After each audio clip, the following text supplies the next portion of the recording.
it said aloud. Okay, right now. Okay, great. All right. Should we begin? No, it's great to speak to you today. Cyabra is a social threat intelligence company, and what that means is that we work with the public sector, we work with the governments and law enforcement, and we also work with the private sector, large global companies, to monitor social media conversations and identify threats.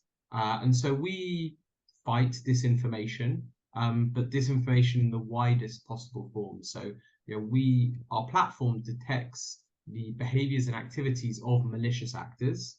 Malicious actors operating for reasons and motivations of power, influence, money.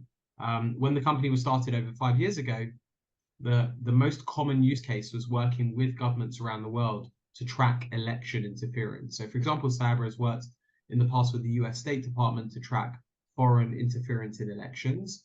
We've worked with governments around election interference at times of war. And then with the private sector, it's actually a growing threat, growing activities, the kinds of techniques that we saw that was more commonly used against and by states is now being waged against companies and individuals. And so with large private companies, we see stock market manipulation through disinformation attempts, impersonations, attacks on senior executives, social phishing using those companies' assets, a huge range of risks that are emerging from social media. And so Cyabra, we have a platform, you can think of us as a social media search engine where we monitor all types of conversations. We only collect publicly available information. In the defense world, we are known as an OSINT tool, an open source intelligence tool. And we track all types of conversations, but then Cyabra's pretty unique technology allows us to be able to, at scale, identify whether an account or accounts are fake, whether they are inauthentic accounts. Once we've identified whether accounts are fake within any given conversation, we can also see how they are interacting with each other. Is there an element of coordination between those different accounts? And crucially, what's the impact that those accounts are having on the wider conversation? How are they affecting and impacting the rest of us? And so that's really what we do. In the past, Cyabra has looked at Russian bots with the invasion of Ukraine. We uncovered various bot networks. And over the last few months, Cyabra has been really deeply investigating the US 2024 elections and how there are thousands of fake accounts that have been created in advance of the elections in preparation. And we've already started seeing many activities with regards to the elections themselves. So this is what we do. And when the war began in Israel, we used the Cyabra platform to do what we do best and directed it at the conversation and what people are saying about the conflict. And just in the first 2 days alone, on the 7th and 8th of October, we uncovered that across the main social media platforms, 25%, 1 in 4 profile on social media discussing this conflict was a fake account. A very high number of fake accounts involved, and that's pretty much continued in various ways, in various aspects of the conversation of the conflict, whether it's about hospital bombing, whether it's about talking about victims or hostages. There's been a very high element of fake accounts. But what's really been interesting when we dissect that is understanding the different techniques and the sophistication of the accounts and how coordinated they are and how planned their activities are. So I do understand that, well, it makes sense why in the attacks, all the attacks were filmed by the Hamas terrorists, probably, or not quite sure, because the media strategy, the war of information was already set up to say, okay, I'm going to get the input from such information to get a deceptive imaginary persuasion to get like the content for those fake accounts, probably, right? Yeah, so we see right from the first day, the use of imagery and the recording of the activities was very strong with this conflict. We have also seen, as many people have asked, the occurrence of Gen AI images and videos being shared, accompanying false narratives. But particularly in the first couple of days, the high amount of imagery and videos that was recorded meant that that was being used a lot by the fake accounts in order to spread their false narratives.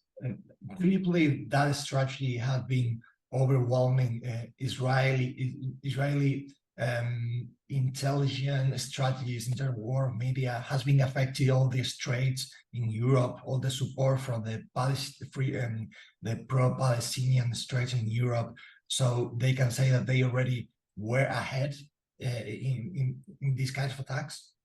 Yeah, so the planning, the sophistication, and the scale that we see is very complex, very sophisticated, and because of that, we saw the fake accounts and the inauthentic profiles that we've seen on social media have really taken a large proportion of the conversation. So the content that's being put out just in the first 2 days had the possibility of being seen by 500 million profiles across social media.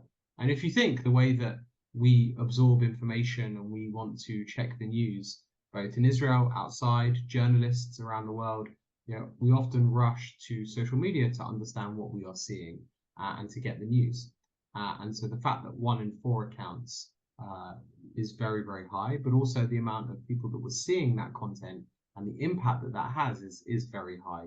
It's on a scale unprecedented for this type of conflict or from a terrorist organization. And so, yes, there is a battleground taking place on the ground, but there is also another battleground that's taking place online and in social media. So I know you were not in you have been only 5 years, but totally way bigger than what could be happening online in the Gaza in 2014, and anything that you can see in Ukraine either. So it's even bigger than that. Absolutely. So what we're seeing from a terrorist organization is unprecedented globally. When Al Qaeda were putting out videos, the speed and rate at which they were putting them out, the complexity, the fake accounts accompanying that, we haven't seen anything on this scale ever before. And also, this is very much akin to a state level actor that's coordinating this. And so this isn't something that began a couple of months ago. Some of the accounts, fake accounts that we've identified over 40,000 accounts just from the first 2 days alone. So we think that that's a drop in the ocean. Some of those accounts were created a year and a half ago. So the level of planning that went into this is enormous. And so that's why we can draw conclusions that what we're seeing here is definitely more than just a terrorist organization coordination. We are seeing a very high level of sophistication. That was another question I want to go on. Is like, so how easy is for a non-state agent or a rogue militia to develop such kind of attacks? Is easy in terms of knowledge and money? Is difficult? How you access it? How many barriers do you see to use such weapons again in the future or for any future actors? So creating fake accounts and organizing disinformation campaigns on a simplistic level is not very difficult. And there are many different organizations. There are organizations that do this online for financial gain, organizations that are for hire for other people. But it's a bit like talking about an army, right? You can have a small army with limited weaponry, or you can have a huge army with very sophisticated, technologically competent, capable, advanced weaponry. And so what we see here is definitely on the scale of the much more complicated. And the reason why we can say that is because of the scale that I mentioned, because of the planning that went into this, but also as well because of the sophistication of the kinds of techniques that we see. One of the false narratives that we saw being pushed out on the first 2 days was to an English audience, and it was using videos from that first day.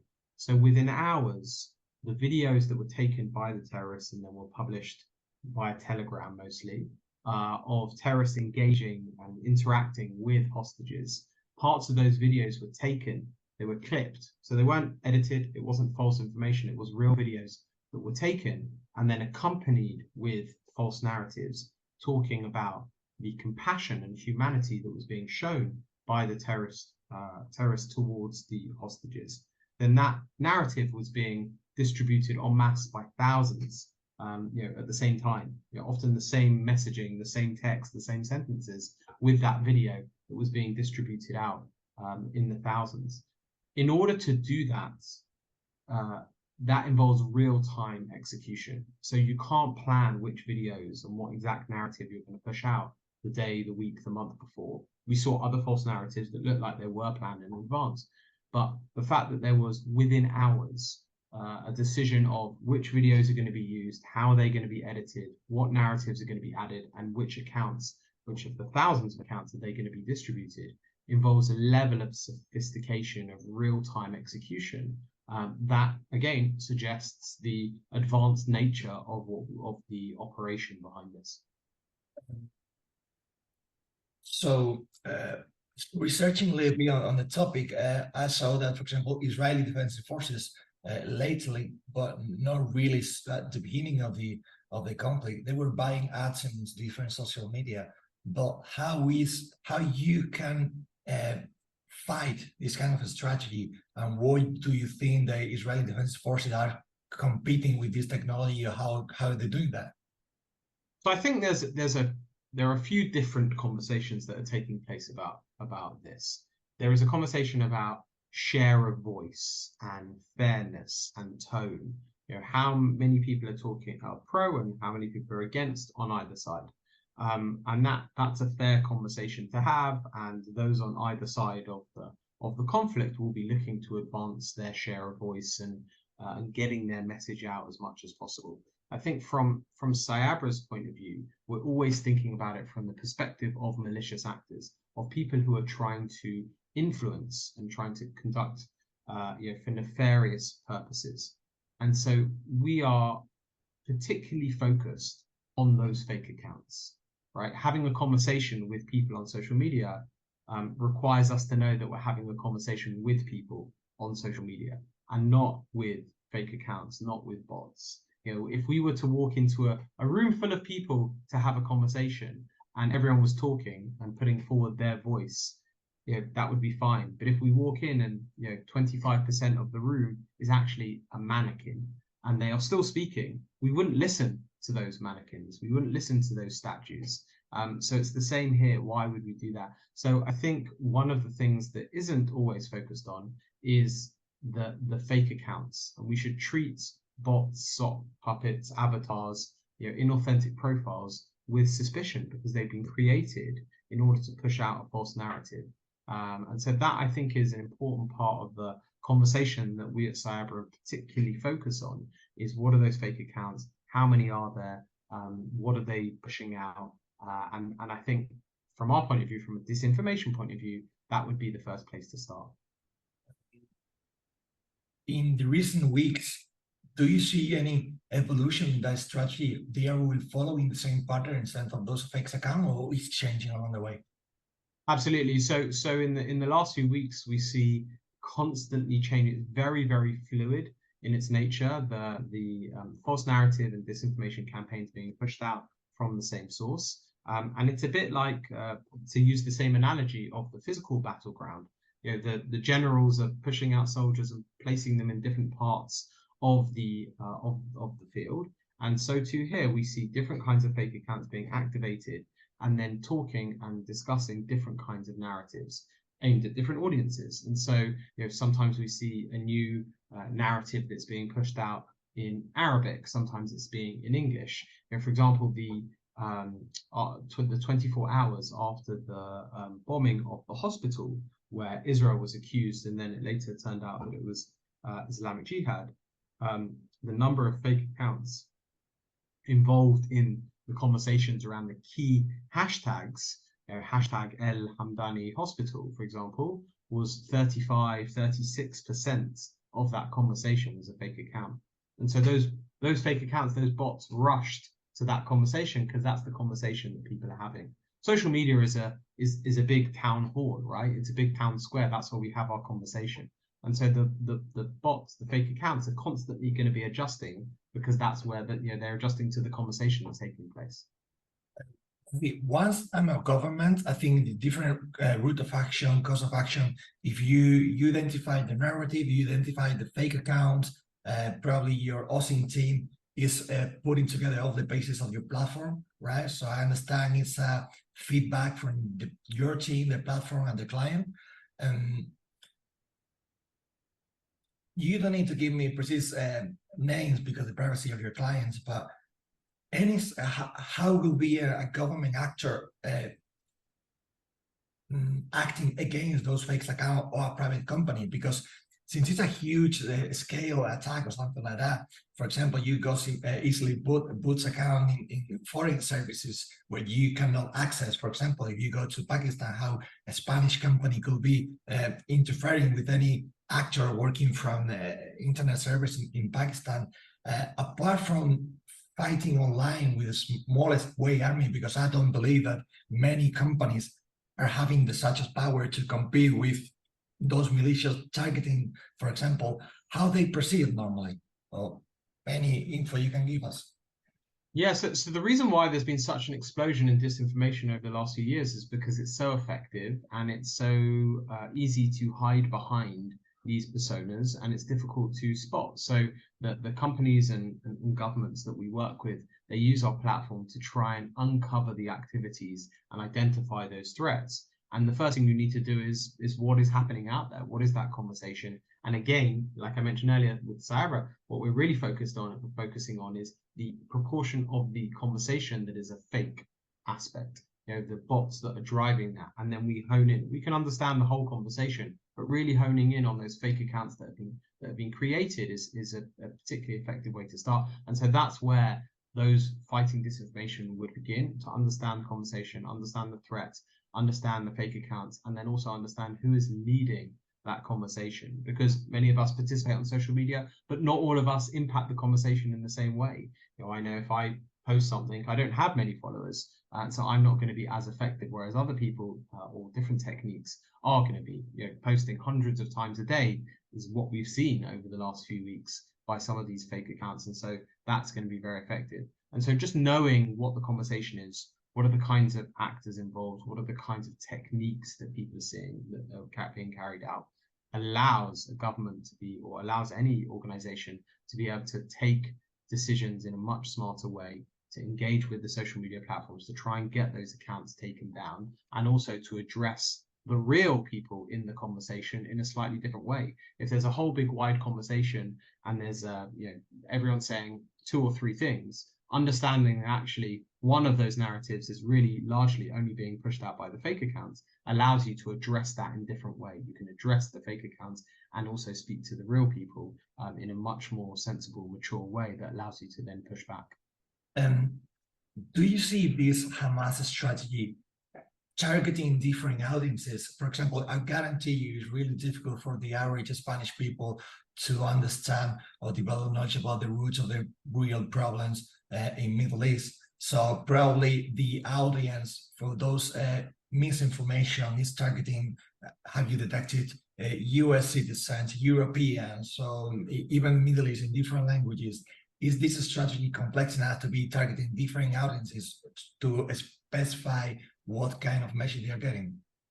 Absolutely. So we definitely see different audiences being addressed. And this is something we've seen in the past. For example, when we analyze the bot activity around Russia's invasion of Ukraine, we saw general anti-Ukraine narratives being pushed out in English. But then we also saw small clusters of fake accounts, for example, in Poland, who were posting in Polish. They were fake accounts, and they were posting pro-Russia and anti-Ukraine narratives. And it was being aimed specifically at just the Polish audience, because our conclusion was, at the time, the Polish community, society, was taking in Ukrainian refugees in the masses. And so they have the ability to create different narratives aimed at specific audiences is something we see. We see this during elections all the time. There are national topics and then there are local topics. And there are some fake accounts that are trying to address different of those audiences. The other thing we also see is different kinds of techniques, whereas some clusters of fake accounts are trying to push out a false narrative. Others are just trying to flood the conversation so that people, when they enter the conversation on social media, are just overwhelmed with what they're seeing. And I think it's been suggested that that's an aspect of the imagery that what we're seeing. So much of the imagery, the videos, the photos that we're seeing is so horrific that it's difficult to digest for the average person. When we go on social media and then we're engaged in this, we see those videos and those conversations, we're not going to be there for very long. And so flooding the town square with such horrible imagery also serves the purpose of, you know, disengaging. People aren't going to be spending hours in the conversation learning about the nuance of the conflict when there's just so many horrible, difficult pictures. And so immediately we're more likely to take a step back, which is exactly what those fake accounts want. How is the intelligent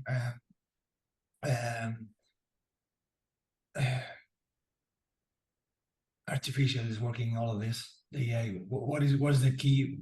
What is the role it's playing in all of this?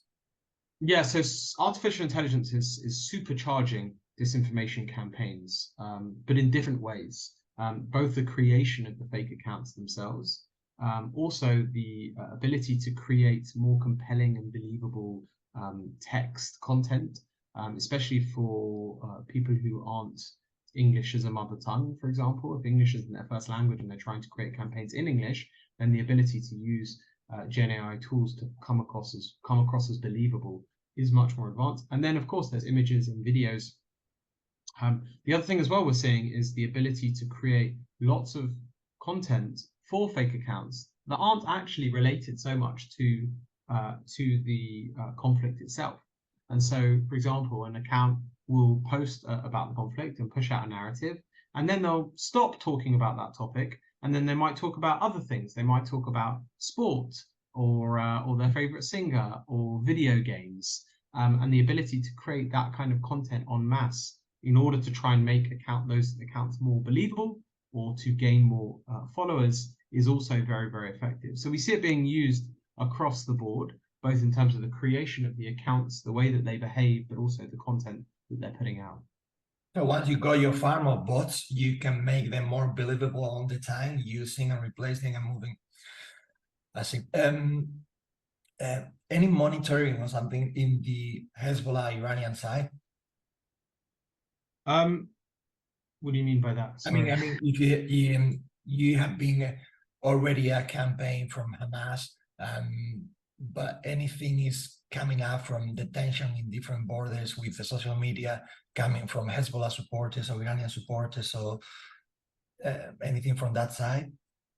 So it's very because we look at only publicly available information. We're an OSINT tool. It's very challenging to be able to draw that specific line as to exactly where it's coming from. But we believe that the pro-Hamas coordinated fake accounts is being coordinated by not in Gaza, but by a larger body, or that there's a lot of resources that are going into that. And so there is likely to be a level of coordination there between different groups or a larger organization at its core. Having said that, we do see different communities, different clusters of fake accounts popping up. So, for example, a couple of weeks ago, we saw an Iraqi cluster of fake accounts. Again, we don't know exactly where they're from, but based on the previous patterns of narratives that they pushed out, they had been talking mostly about Iraqi topics, supporting the Iraqi militia and amplifying the narratives of their leader Muqtada al-Sadr. And so they had been pushing it out, and then on one day, those accounts suddenly changed their focus and attention towards talking in Arabic about Israel and the US and the way that they are propagating terrorism in the region. And so we saw different types of accounts, different communities of clusters, again, like an online battleground being switched on and turned on and redirected and refocused based on the conflict that's happening. Another big thing in this kind of warfare is journalism. How you see journalism fighting all that? I mean, it's since that myself working from the ground, making an article, working all day to get the information, it means nothing. It's a drop in the ocean when you got an army of accounts telling all the way around. I mean, how do you see journalism in this jungle in the future? It's a great question. I think there's definitely a lot more awareness by people and also by journalists generally. I'm encouraged by just the sheer number of journalists who are covering dis and misinformation as a topic, and they're really focused on that. Sometimes they're asking the right questions, and sometimes they're not. But I think there is some excellent reporting, and there is a focus on this is a challenge. I don't think there is quite enough yet, or there's quite a realization. And the challenge is that it's very hard to detect, to be able to constantly find these different accounts that are popping up and trying to have an impact is very difficult to stay on top of. And journalists don't have unlimited resources to be able to stay on top of this. So I think there's some important work, but there's lots more work that needs to be done by everyone in society, by all stakeholders, by companies, by regulators, by governments, intelligence, by journalism as well. It's really easy nowadays, the access to information. Even in younger ages, my nephews, everyone get a cell phone wherever. Do we really understand that we need self-responsibility to understand, to work on social media and just on the internet nowadays? I think again there is probably a higher awareness of that, but it's particularly problematic in times of war, mostly because it's such an emotive issue, and so much of the imagery and videos that are going around are so distressing or so heart-wrenching that when you see these, sometimes you momentarily lose your senses, you lose your thought process of understanding, okay, your critical thought process of what am I looking at? Is this real? Let me go onto the profile and understand the patterns of behavior of the profile that's pushing it out.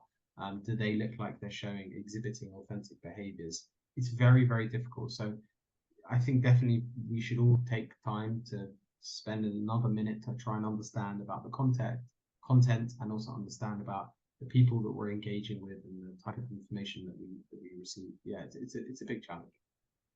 Well, Rafi, thank you very much for your time. Hopefully we can follow up with this such important topic. And thanks a lot again for your time. Thank you so much for having me.